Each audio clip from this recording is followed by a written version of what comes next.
posed correctly. There we go. All right. Joining the meeting.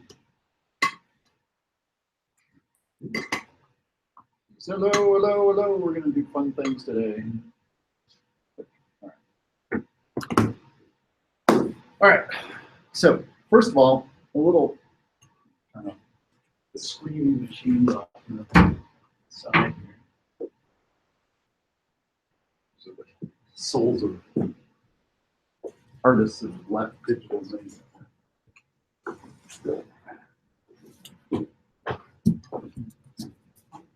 All right, so today, 386, and might as well write down the entire name of this paper. Optimal step, which is kind of cool. Non-rigid. They don't have a dash there, I think they're ICP, which stands for iterative closest point, which we'll get into that. Algorithm.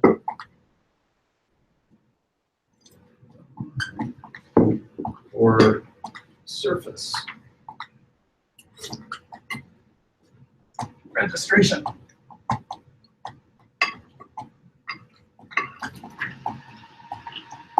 Okay.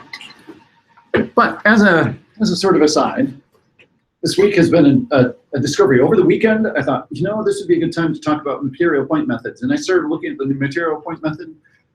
That one's going to take some time because that one's a fruit of a paper. But we are going to do material point method in the near future.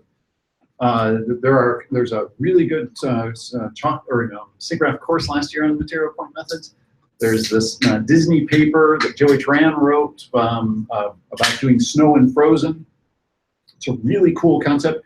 The underlying structure of it is actually pretty darn simple, but the math that gets you there and the constitutive models and stuff, and it's going to require a little bit more. Then I thought, okay, screw that. We're not going to do material point methods. What we're going to do is generative adversarial networks. Man, this is the hot stuff in machine learning.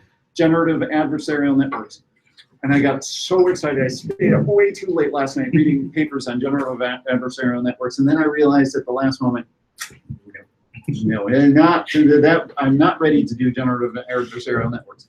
But as a very rare kind of thing, next week in Chalk Talk, we are going to do, and if you want to start playing around with this, it's called Generative. I'm going to write it down so you can actually adversarial. It's kind of hard to actually say. Serial nets. This was there's a paper in 2014, which was only 3 years ago, by this guy named Goodfellow, and it rocked. And boy, this paper is really cool, and it started just an explosion in machine learning. And this kind of thing is something that some of the fanciest machine learning stuff that you see comes from these kind of concepts. We're not going to do that this week. That's going to be next week for sure. There's a holiday weekend coming up. That's Monday. Not or but if people are leaving early. Oh yeah, well, all right. Well, up to you. Just so you know. The generative adversarial networks will guarantee multi Chalk Talks. There's going to that's going to take a bit of a time. And this is where some of the things that you can see that are really cool about this is that the machine learning discovers things along the way about what it's being trained on, and you can actually take a picture of a woman with blonde hair and subtract it from a picture of a woman with black hair, and you end up with just the black hair. And it's just so cool. We'll get into that. But today, so this was a paper. Ooh, yes. Yeah. SIGGRAPH's coming up. Are you doing anything special? Yeah. SIGGRAPH actually. Well, first of all, props to Nafis. He just got a paper accepted into SIGGRAPH and will be presenting in a session in Fluids 3 session in SIGGRAPH. Well done. And I was going to, of course, offer the Chalk Talk to anyone who wants to practice SIGGRAPH talks. The Chalk Talk is a great place to sort of get it out there. we do not even have to broadcast, YouTube it. If you want to keep it private, we can just do Chalk Talks within the digital domain. But yes, the papers for SIGGRAPH have been released, and there is going to be a few of them that have really caught my eye. In fact, Nafis and I were discussing, there's one from Pixar called Kelvin Let's. Holy smokes. I'm not even telling you about it, but they're really cool. So if you want to Google this afterwards, Kelvin Let's, I believe the only time you're going to find it is from Pixar. That is a brand new word that they made up. And very, very slick stuff. We'll probably do that paper before SIGGRAPH, just to give us a heads up. In a couple weeks, we hear the DigiPro accepted papers. That's right, DigiPro 2. Remember, going to DigiPro is a lot of fun. It's cheap, and it's DigiPro rocks. Is registration open? Asking if registration For is DigiPro, open? I don't think so. I don't believe so. Yeah, but it's usually under $100. And you get food. Yeah. Yeah, it's awesome. Ew. Candy? Yeah. All right, so now, today, we're going to talk about this paper, which is super cool. And some people have already asked. This paper is from 2007. And in 2008, a friend of Chalk Talks, Al Lee, and colleagues wrote a very similar paper, well, a sort of follow-on, not the next paper in this. So a year later, they wrote another paper that was basically solving the same problem. And they take two different approaches. And people are like, well, why are we talking about the Howley approach? Because that's pretty cool. Well, this one is almost, it's respect to this paper. This is a decent paper. It's a little bit easier to understand than the Howley paper. And so we're going to start with this, and then we're going to do the Howley paper. Not immediately, we're going to do generative neural nets next, or adversarial neural nets next time, but we will get back to the Howley paper. This one is a nice foundation for that. And then just kind of as a preview ahead context, like then, these two papers, is this then kind of like the state of the art in terms of non-rigid ICP, or are there other kind of like developments that came later that we should be thinking ahead to? And I guess that is for those here who want to go and try this at home and use it in some of their technology, then should they be like, is this, was everything kind of figured out around 10 years ago, or was there a lot more development after? Well, actually, we've implemented this paper. I'm going to pass you over to Rashab, and he's going to answer that question because that's a good lead-in. So it's probably a bit jumping ahead, but everything is very highly dependent on what correspondences you find between completely different looking geometries.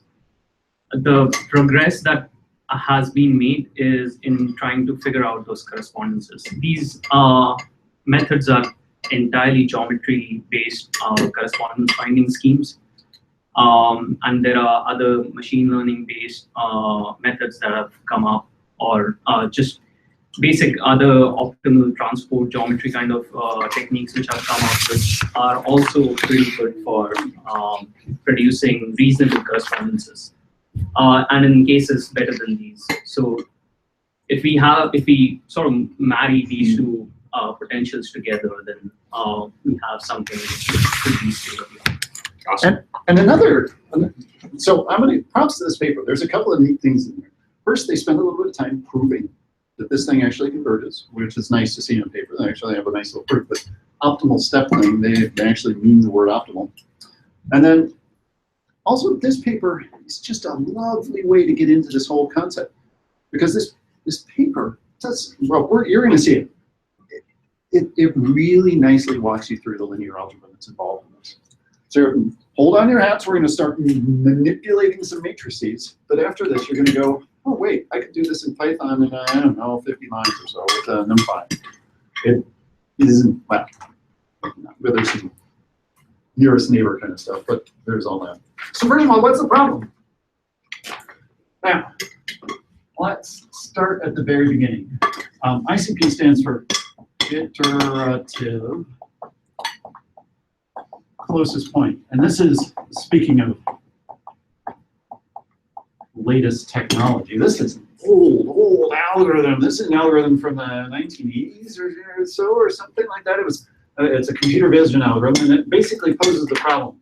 If I have a point cloud of a house, and I've got my point cloud of my house, and I've done a scan of it. Notice I'm just drawing points. There's a house. And then I have another point cloud of a house, which is the same house, but I've continued the scan. So I've got points over here, and I've got this, and I've got more scan. Now I fill in the rest of this. And they overlap, and they do all sorts of stuff, this kind of stuff. The question is, can I, when I did the scan, I did this where I grabbed the blue points, and they were in their own coordinate system because the scanner was over here. Then I moved the scanner over here, did the breadpoint points, they were in their own coordinate system. I drew them so that they were overlapping and fitting in this nice sort of house shape. But when you get the points, they don't. They are not close at all. And there's a couple of things with this. The points don't correspond. Now this is a big deal. They were two separate scans, and there is no guarantee that any point in the blue things corresponds with the point in the red things. So the question this iterative closest point tried to solve was, is there a way to align these things, to figure out the best point where they fit together and minimize the distance between kind of close points? It's a very, very simple algorithm. The algorithm basically says, I'm going to look for all the closest points. Say I'm moving the red thing. I'm moving into here. I'm going to try to find all the closest points inside this cloud to the points wherever I start this thing. And then I'm going to use that to drag this thing closer to the eventual thing. And then I'm going to do it again. And I'm going to do it again. And so it's a constant iteration between finding closest points and figuring out the optimal rotation and translation for this so that they align. And there's all sorts of details, like what exactly is a closest point?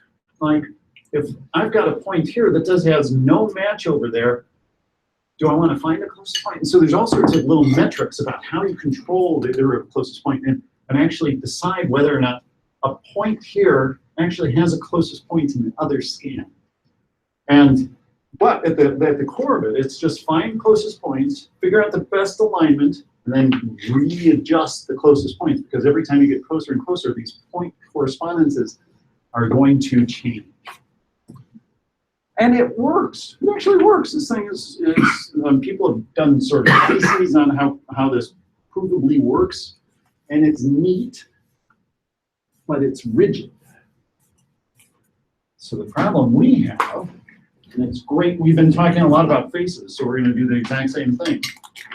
I have a face of a generic person. Generic model. And I have, in the paper's case, I have a very noisy scan, like from a connect that may have a whole hole in it or something like that, of some person. Does not look like this, but some person that I've scanned. And the goal of this paper is to say, well, just like that iterative closest point, can I take this model and snap it to this? But there's a big difference, right?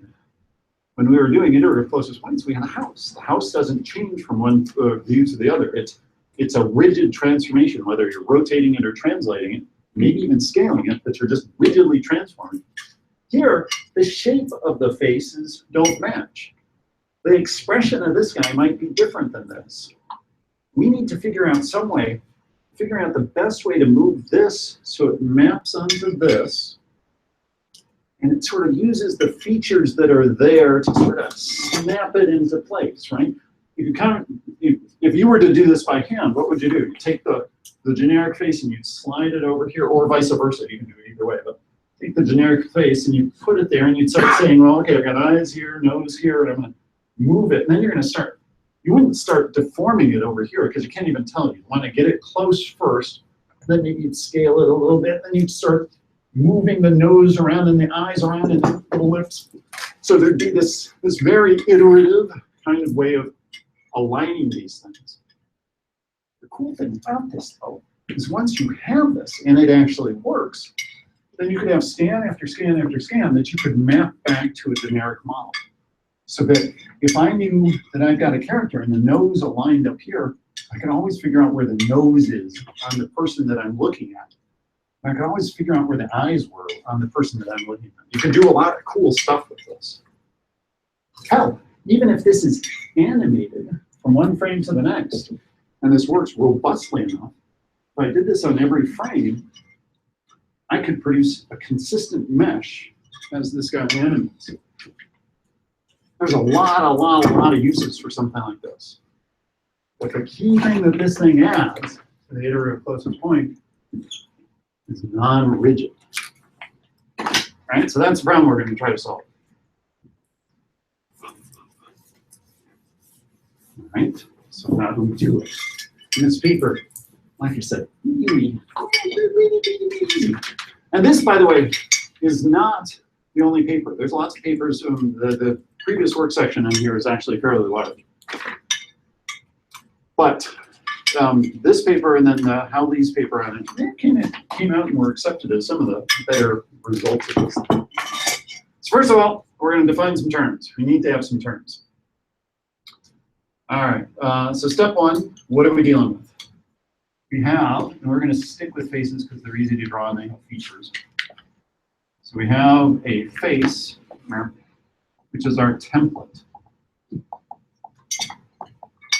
But again, this does not have to apply to faces. This can apply to any piece of geometry whatsoever. All right, the template is a set of vertices and edges. Put little hats on there. They write it in cursive, but we're going to do it in that way. So some vertices and edges, or n vertices. There are n of these guys, and m edges. That's pretty easy. And then there is, and we'll draw this roughly, so really roughly, so it's clear that this is not a complete thing. We see the eye here. There's a little bit of the nose. There's the mouth. There's an eyebrow and stuff like that. This is our target surface. All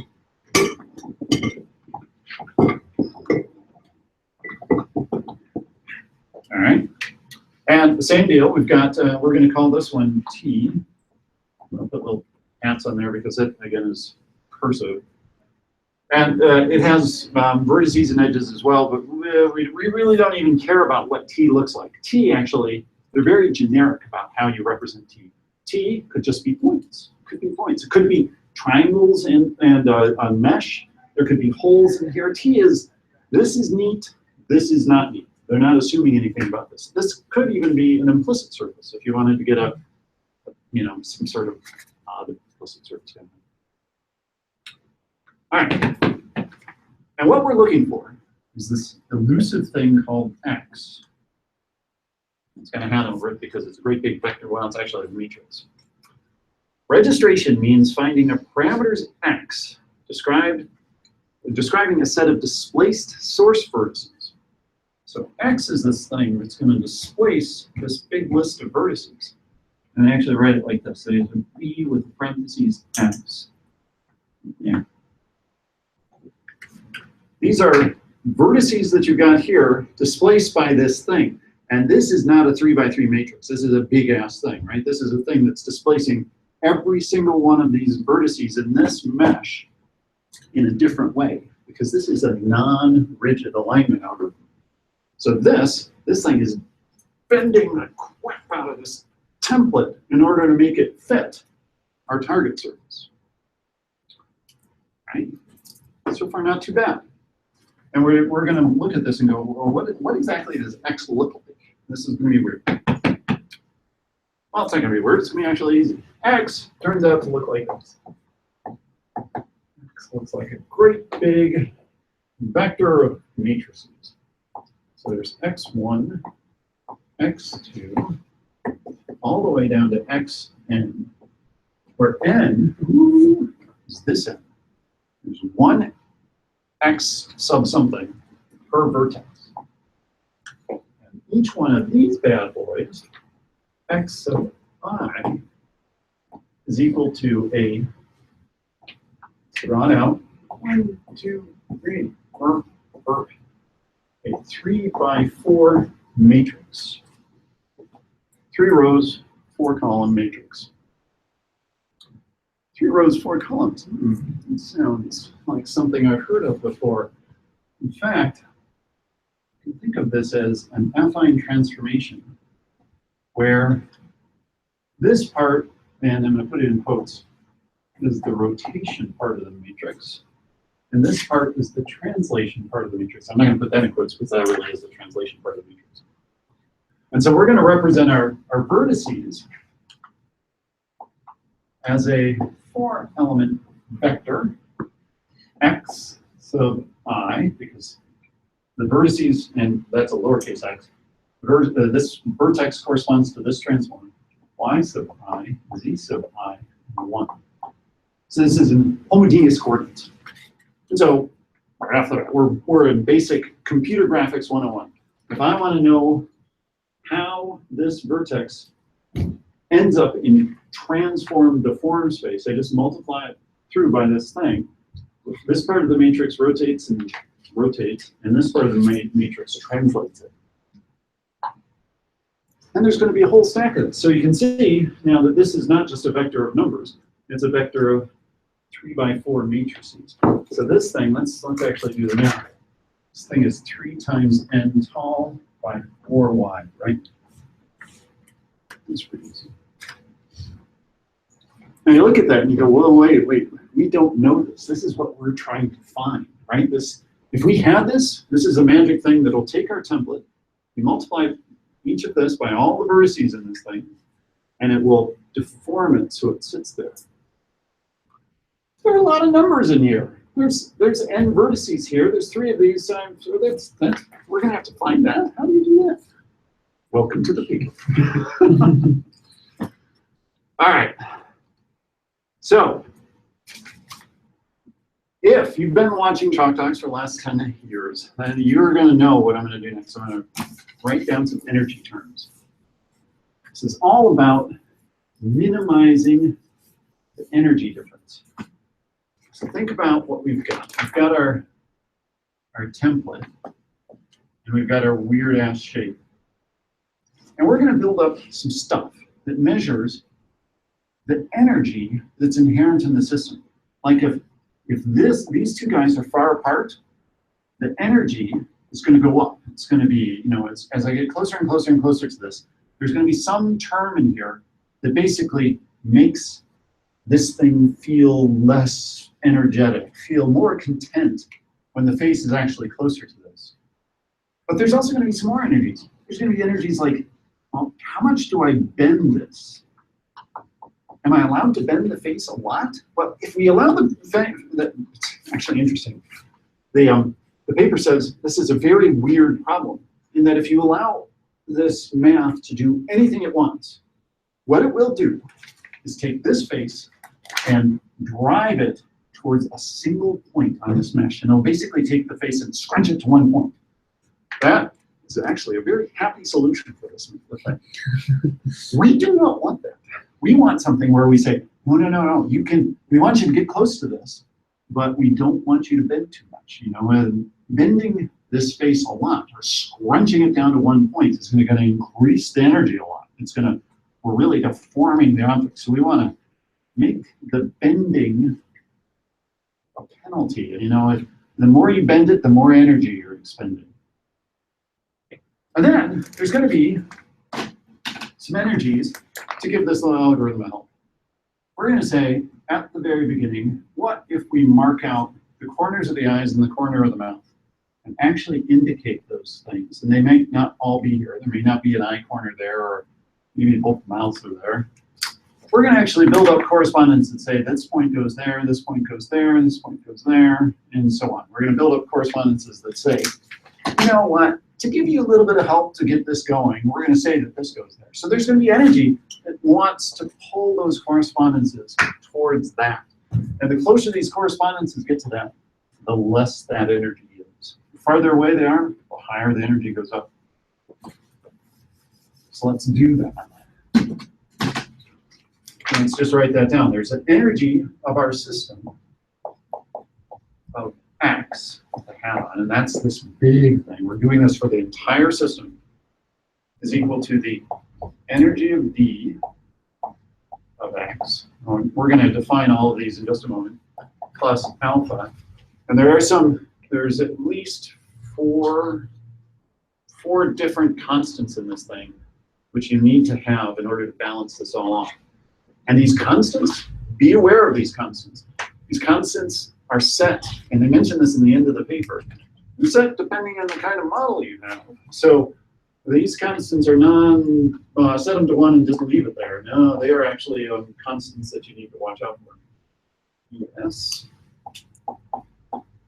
plus E O beta EL. This is our energy term.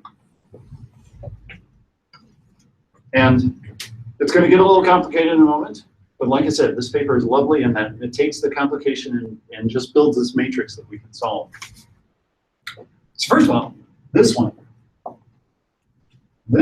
is the distance between the deformed template and the target should be small. So this is, how far away is our face from the target?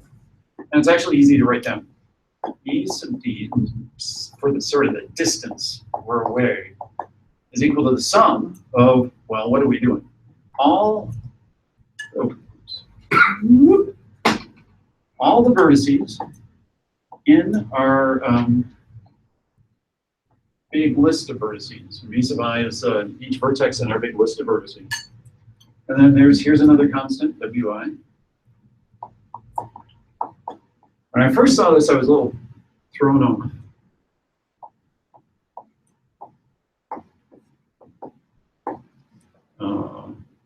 Window and V sub I. And that's a vector. Okay, let's look at this.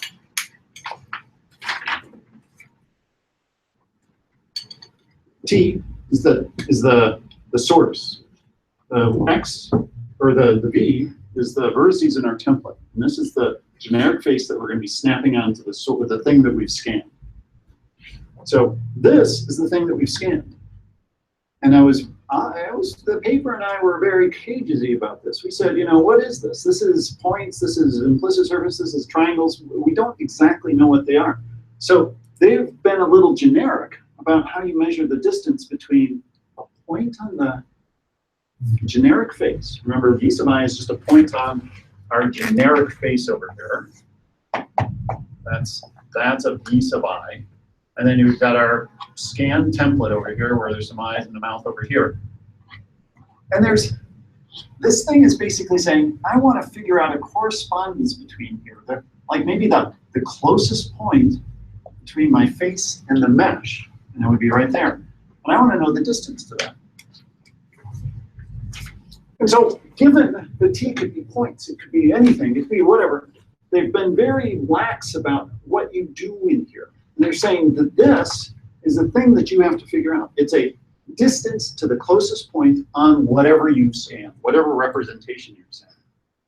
And what we're going to try to do is, the farther away you are from this, the higher this energy goes up, right? If one point is really far away, that one part of the summation is going to get big. And what about this?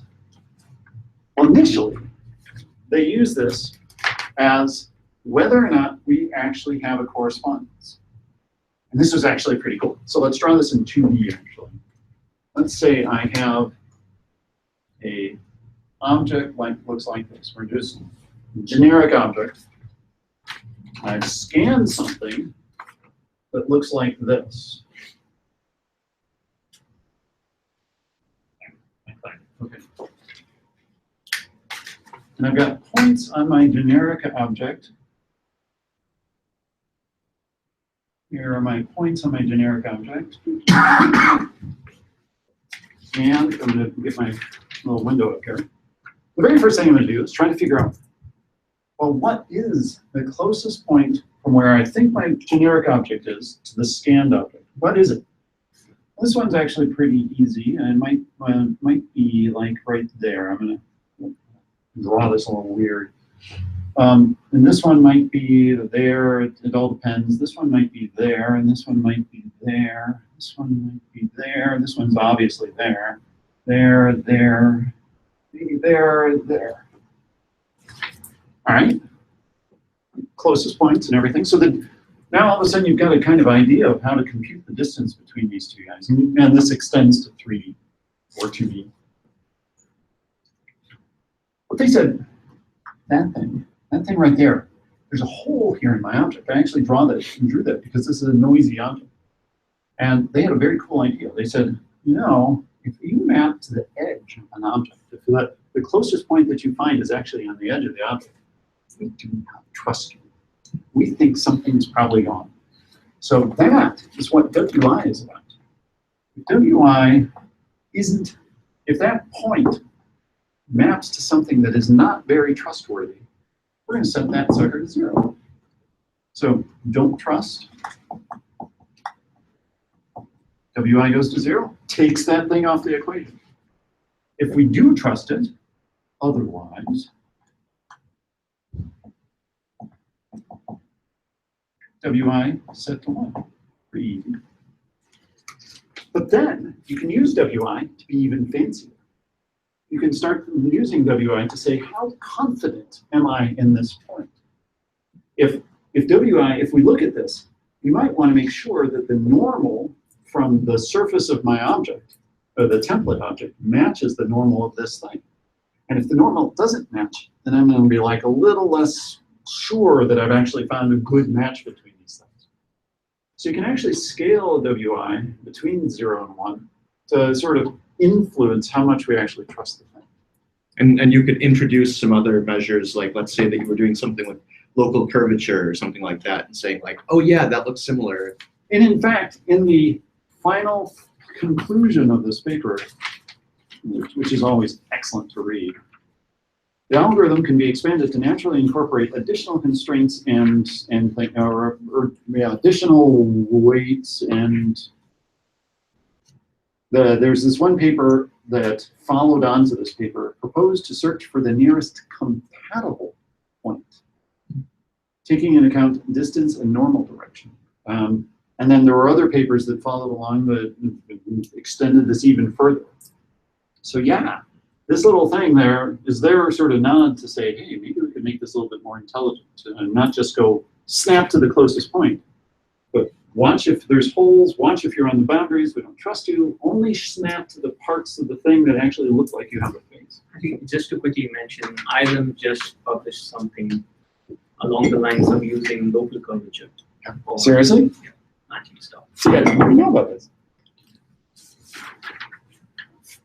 Probably different than this paper, but now that we know this paper, we can look at that and go, oh yeah, I see what that can work. We're awesome. Prashant's going to do a talk on that on Tuesday. Yeah?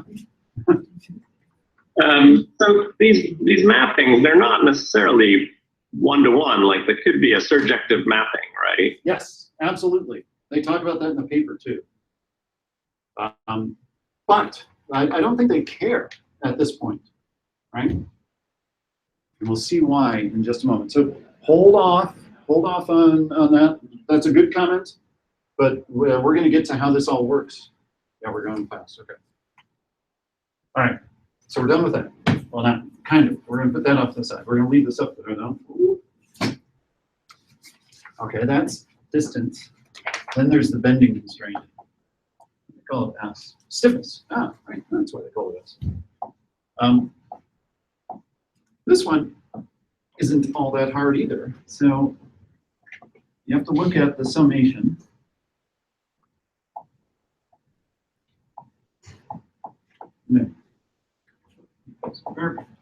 Now we're not using it. We're actually using an L2 norm here. So we're just going to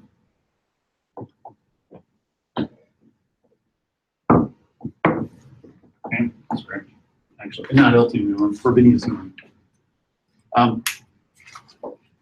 Okay, what? Well, first of all, let's look at the summation. So this is the energy of how much we bent this object.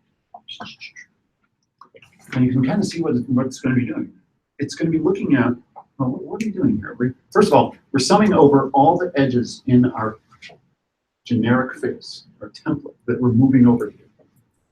So we're going through each one of these, and we're looking at the transformation, this 3x4 matrix associated with the vertex on one end of the edge, and comparing it with the transformation of the vertex on the other end of the edge. And that's all there is. There's no nearest neighbor search or anything. It's just going through each edge, and you're saying, hey, this guy should, now we're going to compare those two transformations. And what we're doing is subtracting. Forget about this G for a moment. We'll get to that in a moment. If we leave G off, then all we're doing is subtracting those two matrices. And this norm is basically looking at the sum of the squares of all the elements in that matrix. So this is looking at how close do these matrices look. If you have a matrix that is, 1, 1, 1, and you have another matrix that is 1, 3, 1, and everything else is zeros, 1 minus 1, 0, 1 minus 1, 0, 1 minus 3, -2, square it, there's a 4, so this thing adds them all up. Basically, the closer you are to looking like this one, the smaller this thing is going to look. Pretty easy. So this is kind of reminiscent of as rigid as possible, right? It is. And in fact, this is very reminiscent of as rigid as possible, but, and this is something that I was talking with Rashad about, I put this thing in quotes. Bear with me on this. There is nothing in this paper that enforces this to be a rotation or anything. You can cram whatever the hell you want in here. It is a 3x3 matrix. But there's nothing that forces this to be a rotation. You can skew, you can do whatever the hell you want. What they're basically saying here is, anything you want to that vertex. You can rotate it, you can skew it, you can do whatever you want. Just make sure that your neighbor is doing basically the same thing.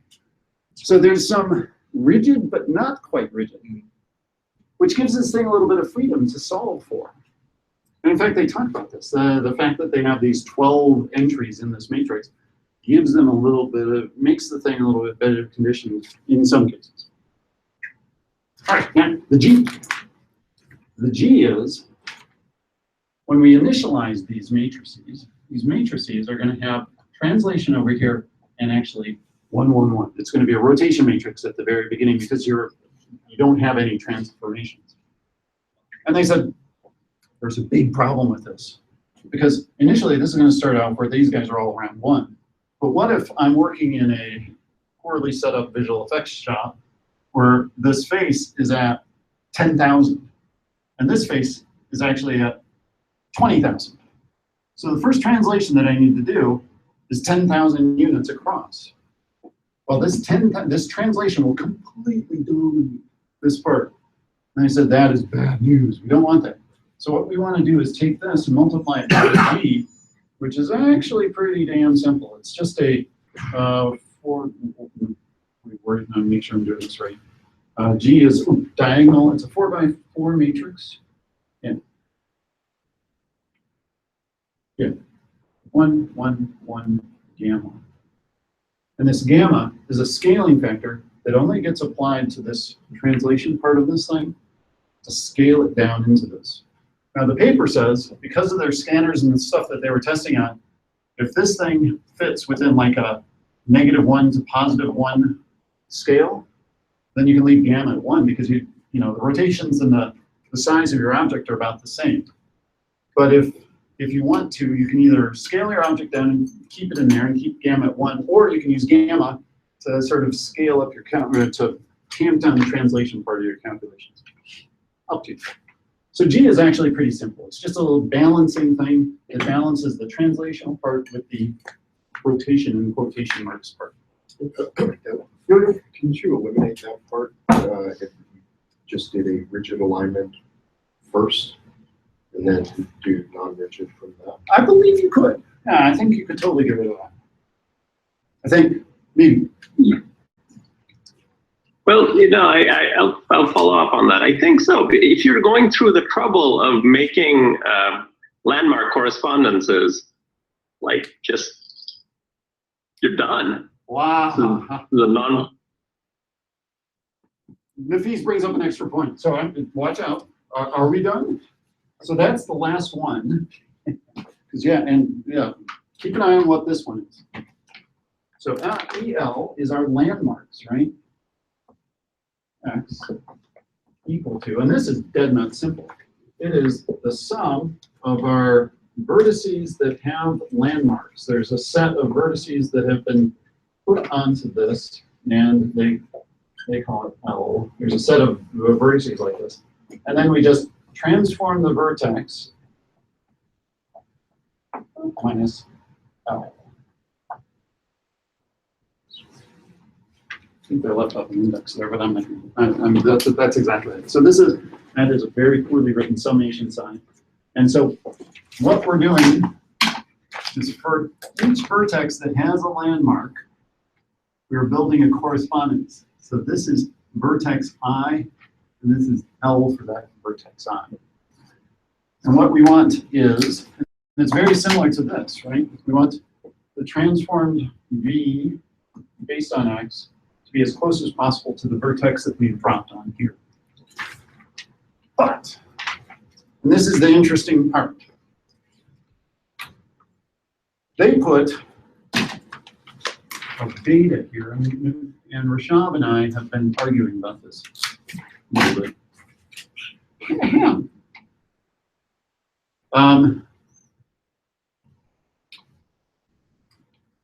The landmark weight beta is used to fade out the importance of potentially noisy landmarks towards the end of the registration process.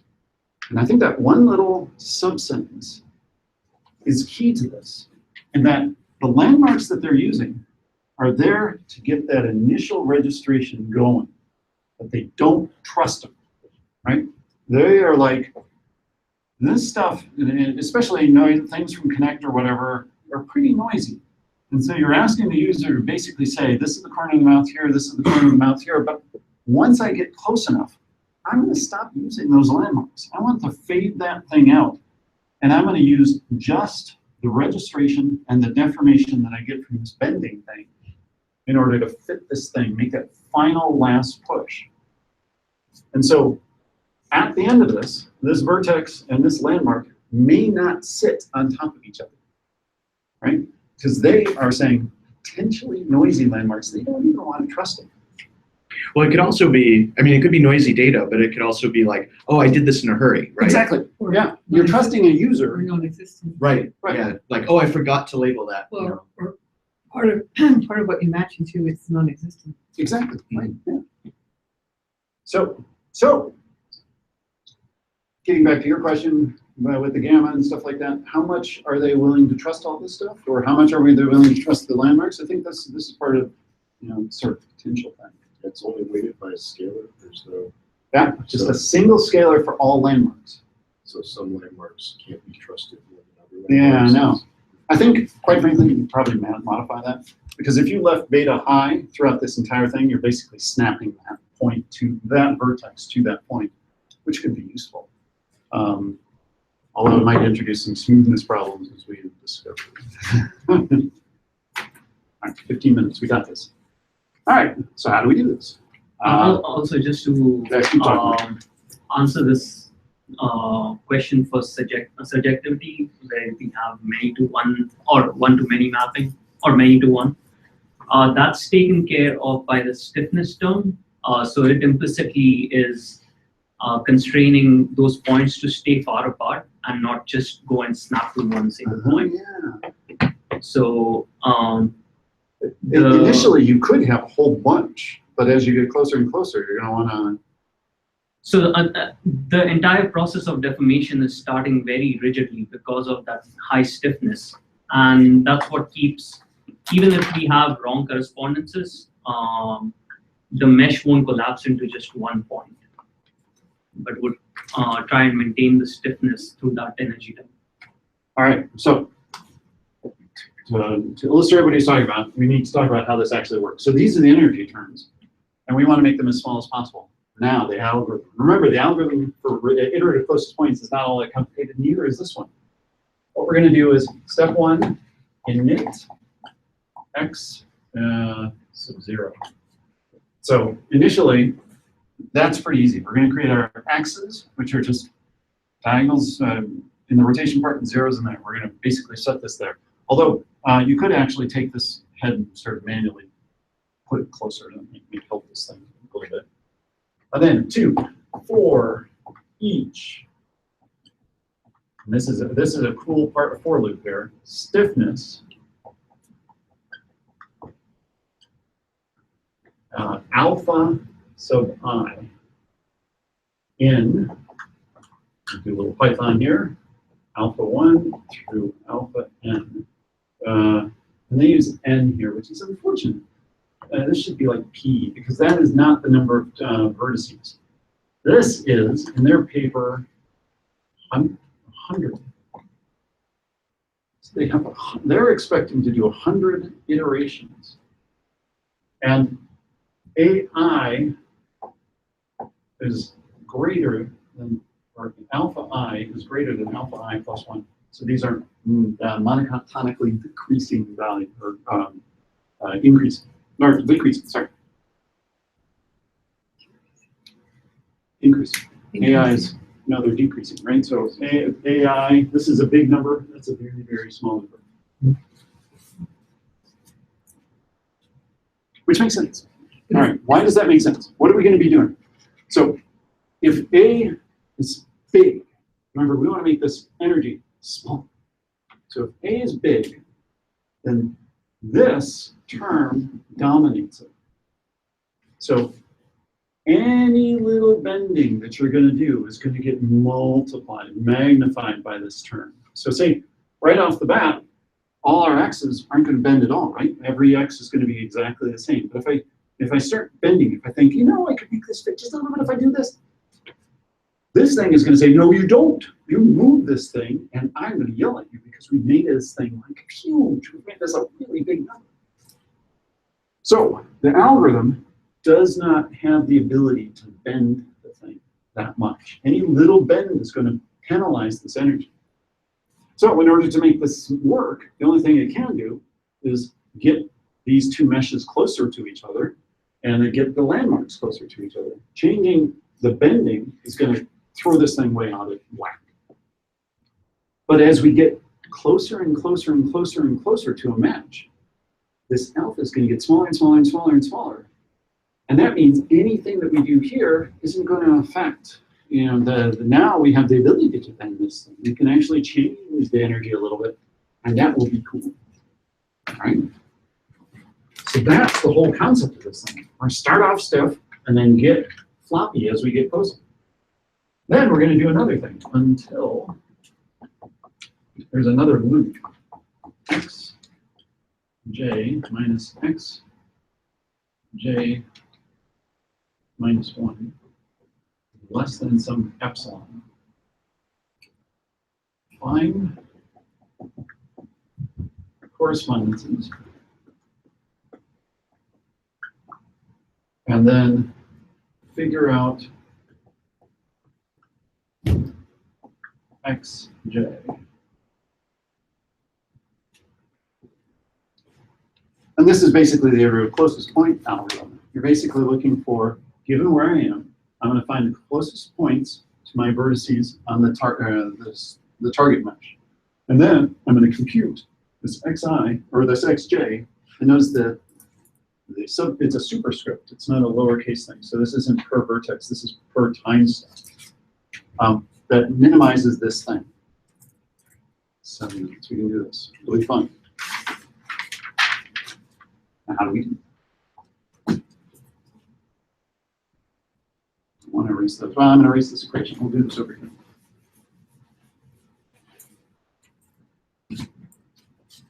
So this is kind of fun. Let's start out with this. First of all, this can get as complicated as you want, but what they do is they simplify this, and they say E hat D, oh yeah, they put a hat on my energy term, so this is just a way of doing this, of x is equal to the sum of all the vertices, vi, wi, xi.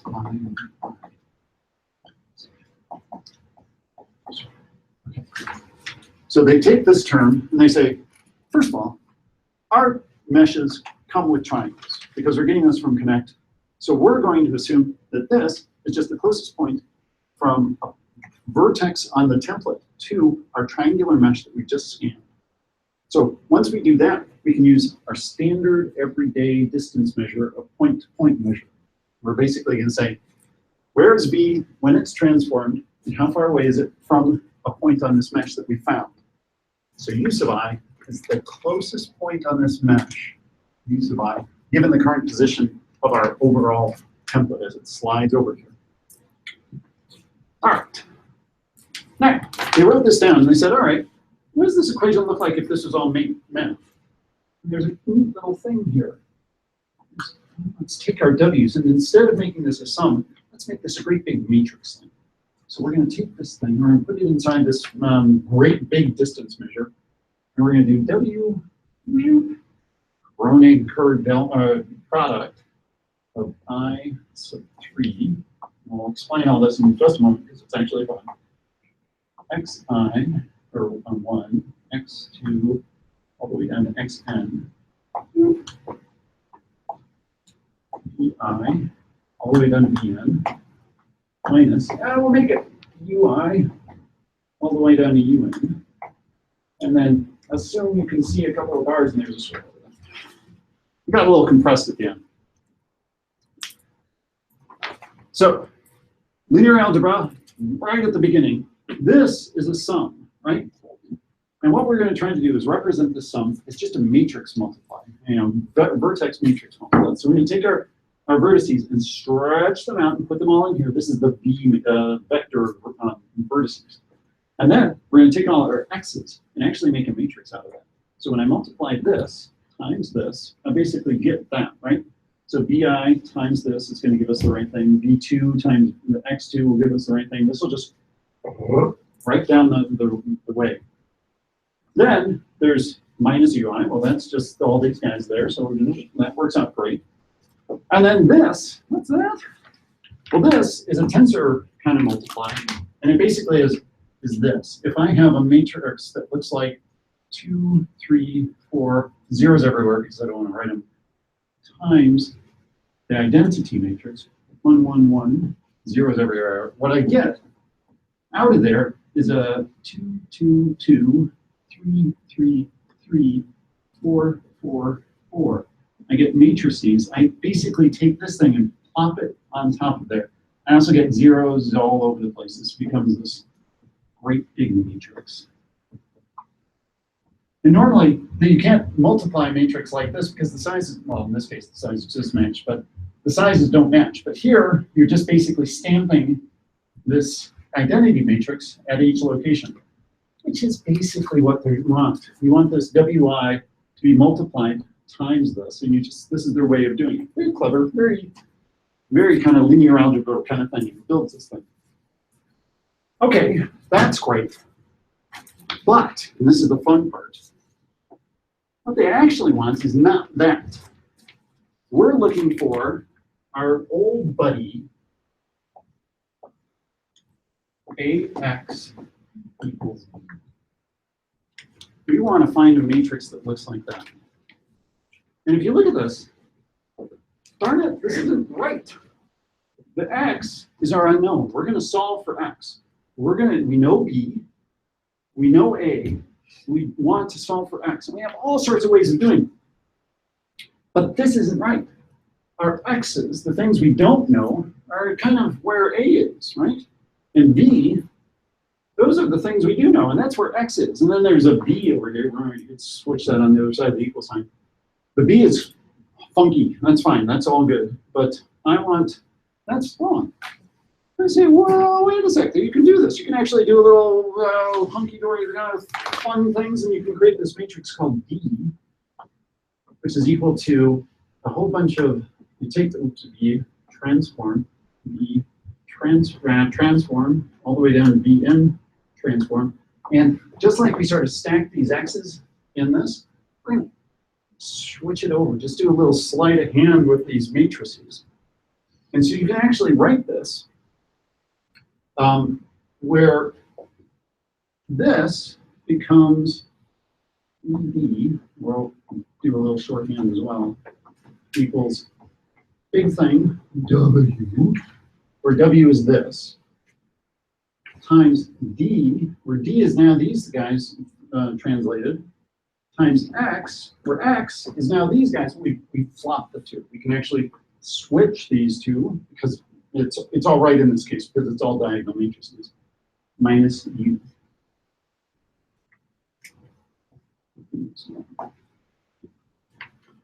So all of a sudden, we've written this so that this, we multiply the W times the D, we get the X there, and then the W times the U. And all of a sudden, this starts looking a lot like this, where the X is in the appropriate spot. All right, that's pretty cool. Okay, we've got 2 minutes. We're going to write this down. Believe it or not, we're almost finished.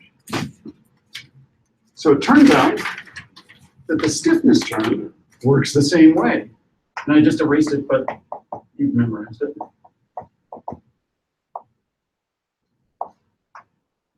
M, G, remember that's our little thing, and M is a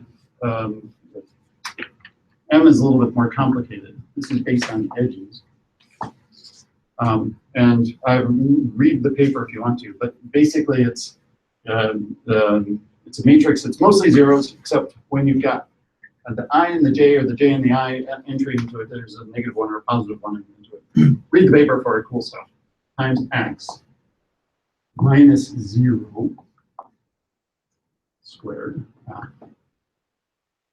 This gives us our stiffness term. And I put this there just so you can see that there. There's this thing times X minus B, and in this case, B is 0. And then in this thing, there's EL X. And for those DL, oops, X. In this case, it's exactly the same thing. That and that work on here, but we're just dealing with the landmark vertices here. So this is a smaller matrix, and it's much smaller list of points, but it's basically the same thing as that. You can see that D, X, and minus U, where there's D landmark times X minus U landmark. So now, because they all look exactly the same, there's that sort of AX equals B kind of thing. You can solve this thing. Oh, this is so beautiful. Now, one side note, I think this paper made an error. And actually, I don't think this. I think Rashad thinks this, and I agree with Rashad. You notice that this B, watch when I write this all down. This all turns out to be equal to big old Frobenius norm, and then there's this huge matrix, right? Times X minus another huge thing. Well, this thing is zeros up here, WU, and then UL. And you can see we're pulling these things. There's WU, that goes there. 0 comes from there, UL comes from there. We have alpha times M compose G here. Then we have WD and beta times DL. You know, I'm writing this very fast, but think about what I've done. This is a great big matrix, right? And I'm taking that and I'm stamping it right there, blam. And this W times D is a great big matrix. I'm stamping that right there. And I'm taking this thing right here, DL, that's a great big matrix, and I'm stamping it right there. And this is where they put this in. There's an alpha here, and there's a beta there. Well, this alpha sits right there, right? Alpha times this times 0, that alpha shows up here. This beta sits right there. It should be beta times DL minus beta times UL. And the paper does not have the beta here, and I believe that is a boo-boo. There should be a beta on there, and Rashad noticed this in the on his own, and I initially thought, no, but I'm right there with him. I think there's a math problem there. Anyways, all of a sudden, you want to solve this in least squares, and you look at this and you go, what the hell? But it's actually easy. You can solve this with all manner of problems, but there's a nice way of doing this where you take, now notice that this is not a square matrix. So what we have to do is multiply times the transpose, you equals AT B, and then you take the inverse of this, and you get x is equal to A T A, so that's there, inverse times AT is B. And that is just matrix multiplications. Probably don't want to do this because inverses of big matrices is a little weird. There are other ways of doing this that are a little bit more stable, but this is the easiest way to do on a little test problem, and you can do it really quickly. So we flew through this paper. That's it. We're done. The only thing that's left is finding correspondences. And so they talk about ways of using k-means clustering and or various ways of segmenting this to make it fast to find correspondences. But basically, you're looking for points that are closest to this. You're doing it every single time you iterate. You're always updating closest points every single time because it's going to change every single time. And you solve this thing over and over and over again.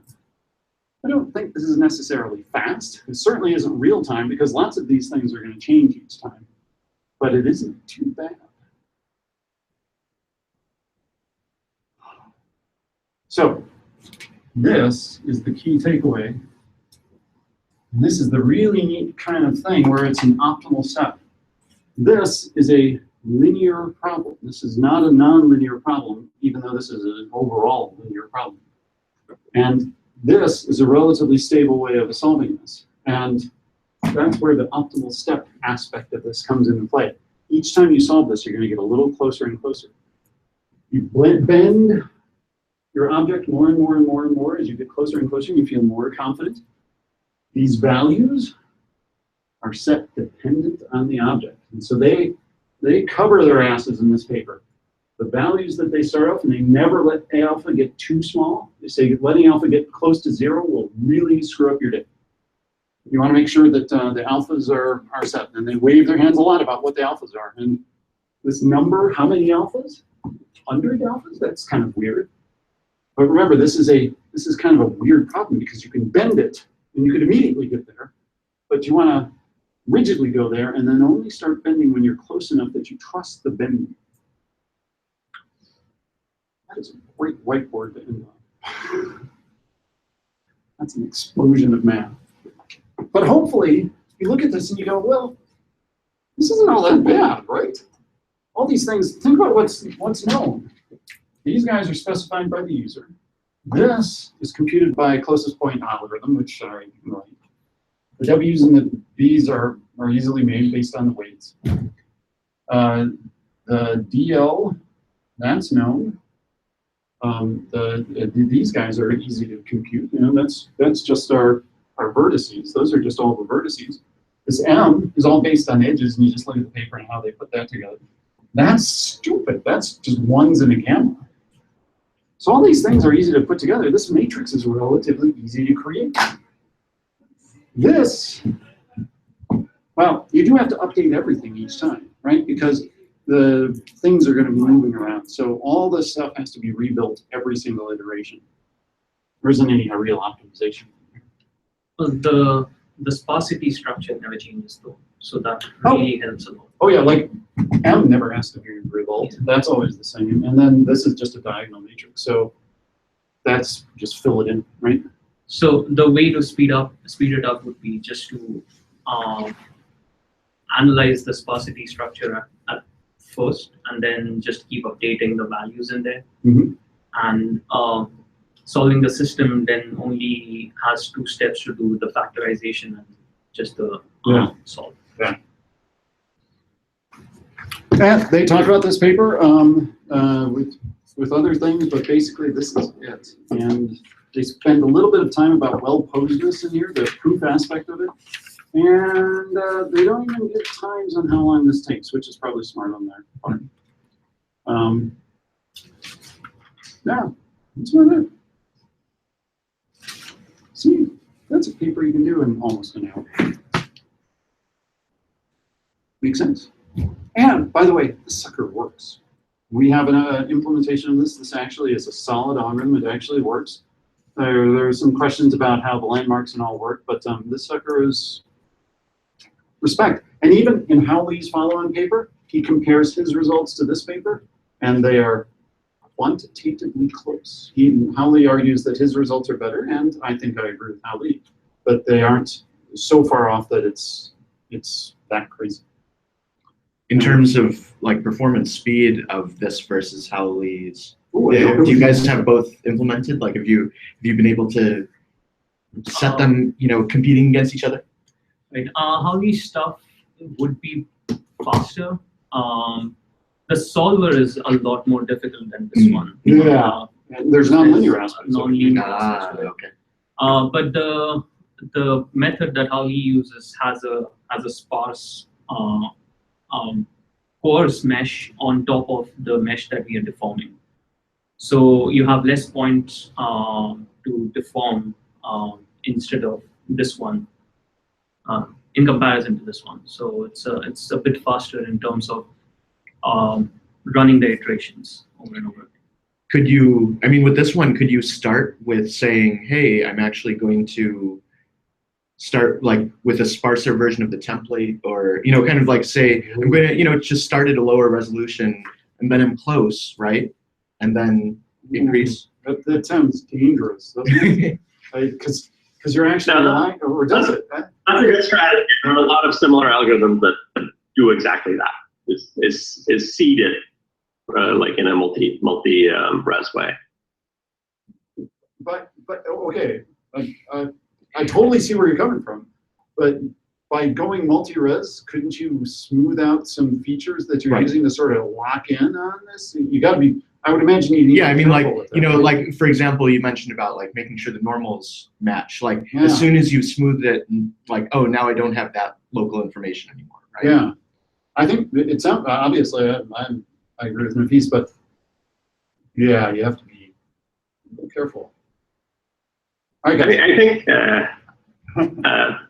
my comment is like this thing is dancing around the point that these deformations that are trying to be matched are diffeomorphisms, right? It doesn't mathematically say it, but it's trying to, like by saying that nearby rotation matrices have to be kind of similar, like. That's a bad way of saying that these are diffeomorphisms. They're continuous. They're the determinant of the Jacobian is positive. They're oriented like that. There are limitations there, and this thing is too loose. That's where the speed problem's coming from. Yeah, and that's why the quotes were at the very beginning. That is the Achilles heel of this whole paper. I think is exactly what they can do with this. Still. Respect it. It performs decently. All right, next time, total different thing. Generative, adversarial, neural networks. Well, networks. It's just say networks. We're gonna talk about basically using machine learning to generate stuff that it's never seen before. Bye. Thank you.